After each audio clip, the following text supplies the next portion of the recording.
ताटामध्ये कितीही भाज्यांचे प्रकार असतील तरीही सुद्धा एखादा वरणाचा प्रकार किंवा आमटीचा प्रकार असेल तर पोट गच्च भरतो. आज आपण अशीच साधी सोपी टमाट्याचं वरण कसं करायचं पाहणार आहोत.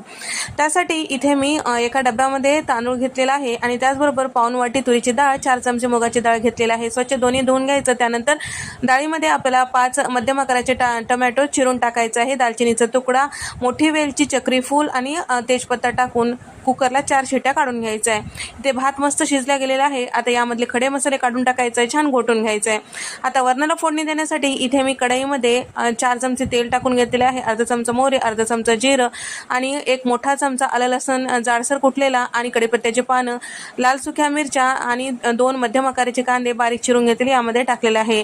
धने पावडर, जिरे पावडर, लाल मिरची पावडर आणि त्याचबरोबर कसुरी मेथी, गरम मसाला, हळद हे सगळे पावडर मसाले टाकून घेतले. चवीपुरतं मीठ टाकून घेतलेलं आहे. शिजून घेतलेलं वरण, गरजेपुरतं पाणी, थोडीशी कोथिंबीर आणि त्याचबरोबर तुपाचा तडका यावर द्यायचं. हिंग टाकून तुपाचा तडका दिलं की मस्त खमंग फ्लेवर येतो.